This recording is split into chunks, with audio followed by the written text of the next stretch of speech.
الحمد لله رب العالمين والعاقبة للمتقين والصلاة والسلام على سيد المرسلين وعلى آله وصحابه أجمعين إلى يوم الدين أما بعد.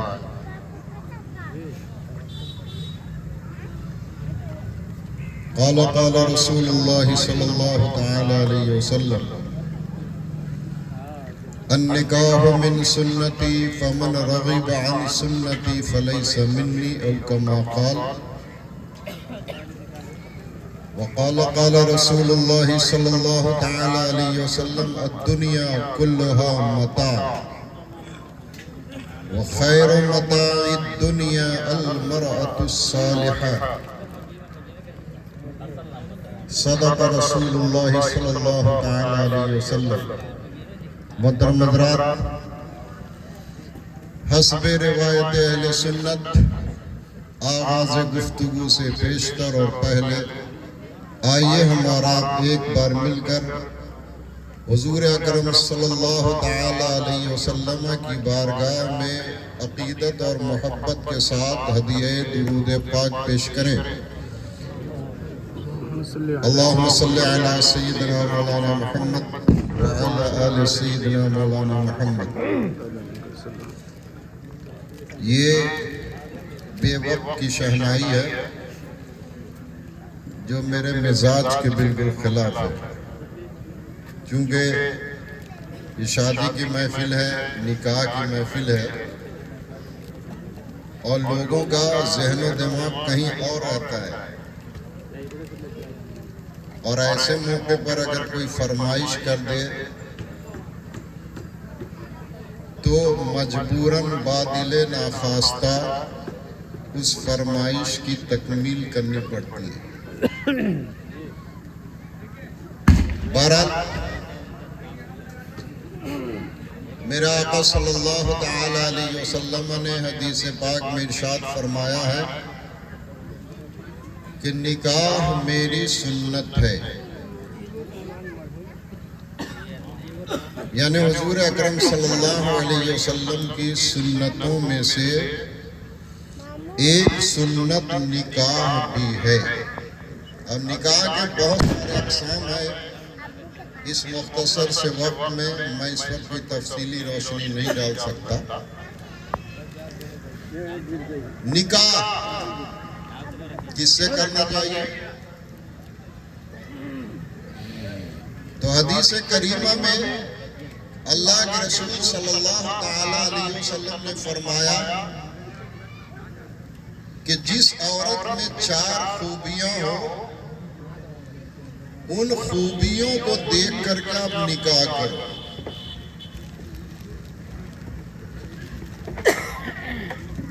تنکح المرأة اربع، یعنی 4 چیزوں کو دیکھ کر عورت سے نکاح کرو. لحسبها، یعنی اس کا حسب نسب کیسا ہے. ولدینہا، وہ عورت دیندار ہے یا نہیں. لمالہا، اور وہ مال والی ہے یا نہیں. اور لحسنہا، یا اول جمال ہے، اس کی حسن خوبصورتی اور اس کا جمال دیکھ کر. لیکن ہمارا جو ماحول ہے، ہمارا جو معاشرہ ہے، ہماری جو سوسائٹی ہے، وہ بالکل اس کے بالکل وپریت ہے. ہم ان چیزوں پر دھیان نہیں دیتے اور جو سب سے آخری چیز ہے وہ لمالہا، وہ دیکھ کر کے ہم نکاح کرتے ہیں کہ ہم کو جوڑا جہیز ملے گا یا نہیں ملے گا. میرا بیٹا بہت کوالیفائیڈ ہے، ہائیلی کوالیفیکیشن کی ڈگری رکھتا ہے، بڑی بڑی سندیں اور ڈگریاں رکھتا ہے. اس بنیاد پر ہم اس سے جہیز کا مطالبہ کرتے ہیں. کیا ایسا کرنا جائز ہے؟ تو اسلام کہتا ہے، چونکہ یہ بہار کا جو ماحول ہے اور خاص طور سے اس علاقے کا جو 4-5 ڈسٹرکٹ ہے، کسی بھی برادری میں شادی کا ماحول جو ہے ہندوانہ رسم رواج سے لپٹا ہوا ہے۔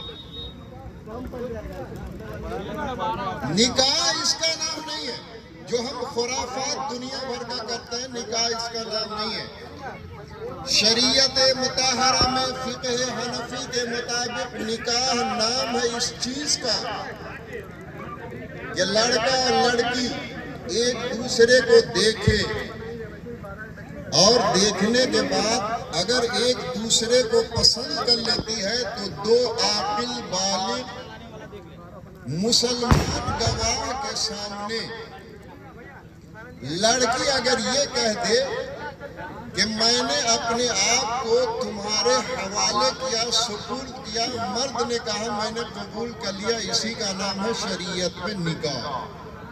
اور یہ جتنے ٹام جھام ہم لگائے ہوئے ہیں، شریعت سے اس کا کوئی لگاؤ نہیں ہے، کوئی تعلق نہیں۔ ہاں البتہ اعلان نکاح یہ شریعت کا جز ہے، لیکن جو اصل چیز ہے ان چیزوں سے ہم محروم ہو چکے ہیں۔ جو اصل چیز ہے ان چیزوں کو ہم نے چھوڑ دیا ہے، اور جو ہم کر رہے ہیں اسی کو ہم نے شریعت سمجھ رکھا ہے۔ جو ہمارا طور طریقہ ہے اسی کو ہم نے شریعت سمجھ رکھا ہے۔ وہ شریعت نہیں ہے جس کو ہم کر رہے ہیں، بلکہ یہ ہماری طبیعت ہے۔ اور شریعت کے طبیعت کو کبھی فوقیت حاصل نہیں ہو سکتی۔ جوڑے جہیز کا معاملہ کوئی بھی ہو، مولانا، مولوی، عالم، فاضل، جاہل، پڑھا لکھا، غریب، امیر، سب ایک ہی سب میں کھڑے ہیں۔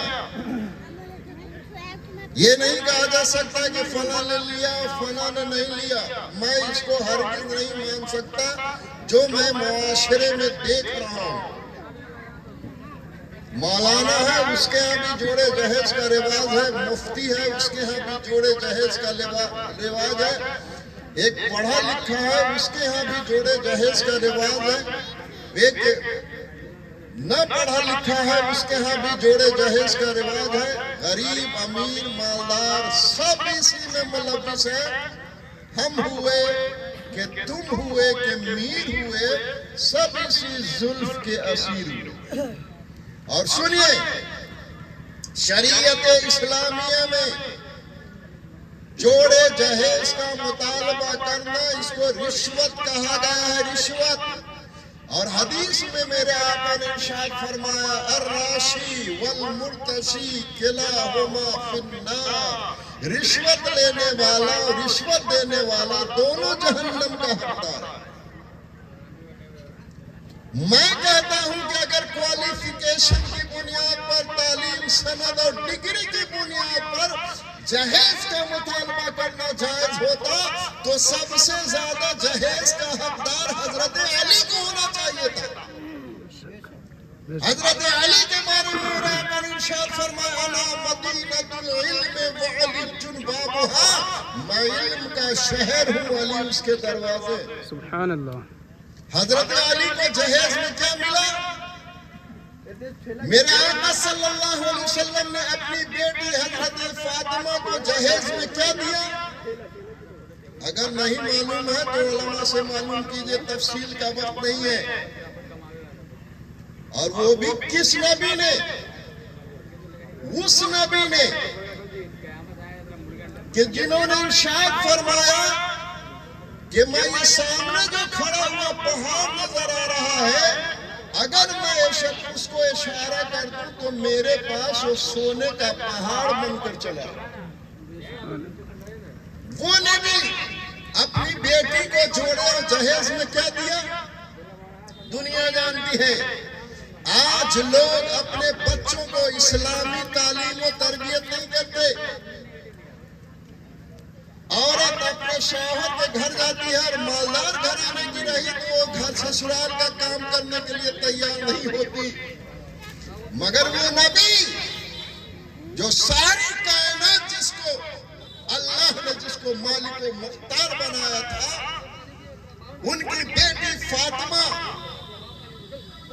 جن کے بارے میں حدیث میں آیا ہے، تفسیر کی کہتے روایتوں میں آیا ہے، سیرت کی کتابوں میں آیا ہے کہ حضرت فاطمہ زہرا رضی اللہ تعالی عنہ کا عالم یہ تھا کہ کبھی ان کے ننگے سر کو آسمان نہیں دیکھا. ان کا عالم یہ تھا کہ انہوں نے وصیت فرمائی تھی کہ اگر میں دن میں انتقال کر جاؤں تو میرا جنازہ دن میں نہیں رات میں نکلنا، تاکہ اوباش اور خنڈے لڑکے کی نگاہ یا مرد و غیر محرم کی نگاہ میرے جنازے پہ نہ پڑے. تو لوگ آج اپنی بیٹیوں کو یہ سبق اور یہ تعلیم کیوں نہیں دیتے؟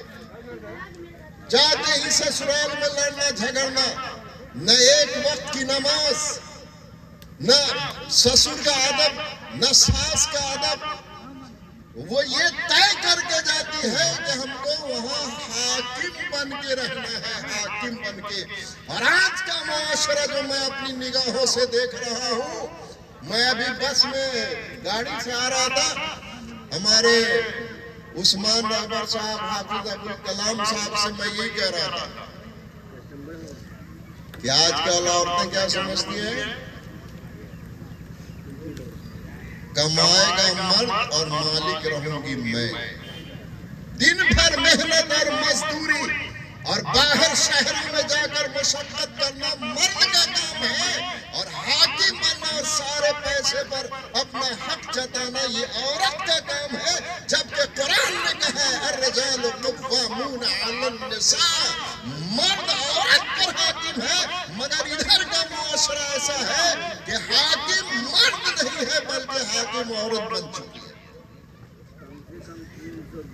اور شادی اللہ اکبر، یہ بارات آئے نا، معذرت کے ساتھ میں کہہ رہا ہوں، میں اسی لیے بہت کم بارات میں جاتا ہوں یہاں اور باہر جہاں بھی رہتا ہوں. ادھر تو ذرا ٹھیک ٹھاک ماحول ہے. ایک بوٹی اگر کم ہو گئی تو باراتی میں ہنگامہ شروع ہو جاتا ہے. ہمارے گوشت برابر نہ دیجیے، لڑکا والا آ رہے ہیں جہیز ہے جوڑا کے لیے، ہم تو کھانے ہی کے لیے آئے ہیں. اللہ اکبر، تم کھانے کے لیے آئے ہو کہ بارات میں دولہا کی زینت بننے کے لیے آئے. ایک ٹکڑا گوشت کم ہو گیا تو ہم تو دیوے نہ کی، ہنگامہ شروع. اسلام اس کو نہیں بتاتا ہے، اور اسلامی طریقہ یہ نہیں ہے. اسلامی طریقہ تو یہ ہے کہ تم جس کے ہم مہمان بن کر کے جاؤ، ماں حضر جو بھی پیش کرے اس کو کھاؤ اور اللہ کا شکر ادا کر کے گھر کو واپس جاؤ. یہ طریقہ اپناؤ. اور ذرا سخت بول دیجئے تو مولانا جو ہے بالکل طالبان کے جیسا حکم لگاتے ہیں. طالبان کے جیسا حکم نہیں ہے. جو شریعت کی بات ہے وہی بتاتے ہیں، جو اسلام کی بات ہے وہ بتاتے ہیں. اپنے آپ میں سدھار پیدا کرو، تبدیلی لاؤ. مسلمان ہے تو مسلمان بن کر کے زندہ رہو، مسلمان بن کر جیو، مسلمان بن کر دنیا سے جاؤ. عجیب حال ہے لوگ. مولانا مولوی کو تو یہاں لوگ ساگ بتھوا سمجھتے ہیں. ساگ بتھوا کی بھی قیمت ہے، 100 روپیہ ہے ساگ بتھوا، اور مولانا مولوی کی کوئی قیمت نہیں ہے. مولوی صاحب بولا ہی تو ایسی ہی بولا، ایسی ہی نہیں بولا ہے مولوی صاحب. مولوی صاحب جو بولتا ہے قرآن سے بولتا ہے، حدیث سے بولتا ہے، بزرگان دین کے اقوال سے بولتا ہے. تم اپنی زندگی میں انقلاب اور تبدیلی پیدا کرو. آئیے بیٹھیے. ایک آخری بات، حضرات ہمارے جناب معیز صاحب اور حضرت علامہ مولانا توصیف رضا صاحب، مولانا سہیل صاحب اور دیگر علماء جو یہاں تشریف فرمائے. ہمارے توصیف رضا مولانا کے والد گرامی، یہ بہت پرانے عالم دین ہیں، متقی پرہیزگار آدمی ہیں. دیکھیے ایک بات آخری کہتا ہوں، اسلام اتنا پاکیزہ اور مقدس مذہب ہے کہ دنیا کا کوئی مذہب اس کا مقابلہ نہیں کر سکتا. یہ بات ہم نہیں کہہ رہے ہیں، قرآن کہہ رہا ہے ان الدین عند اللہ الاسلام. بے شک اللہ کا سب سے پسندیدہ دین کون ہے؟ دین اسلام.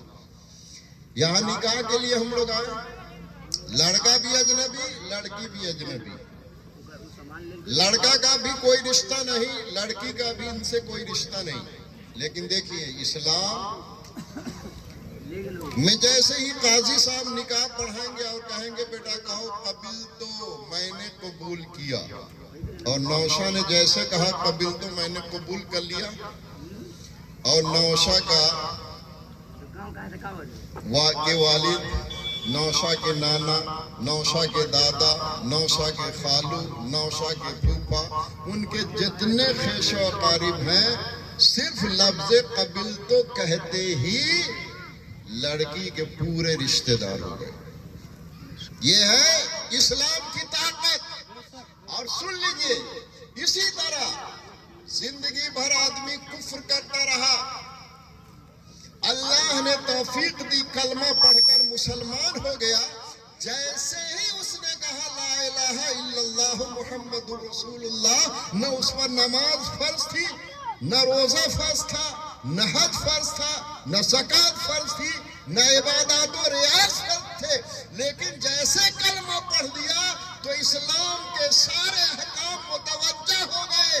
اب اس پر نماز بھی فرض ہو گئی، روزہ بھی فرض ہو گیا، زکوٰۃ بھی فرض ہو گئی، حج بھی فرض ہو گیا. تو جو طاقت قبیلتوں میں ہے وہی جو طاقت لا الہ الا اللہ پڑھنے میں ہے کہ سارے احکام متوجہ ہو گئے، وہی طاقت میرے رسول نے لفظ قبیلتوں میں جمع فرما دیا. اس لیے حضرات اسلامی طریقے سے ہم اور آپ نکاح کریں اور اس کے مقام، اس کے مرتبے، اس کی فضیلت کو سمجھنے کی کوشش کریں. جو کچھ میں نے کہا ہے اللہ پہلے مجھے پھر آپ سب کو عمل کی توفیق عطا فرمائے. السلام علیکم.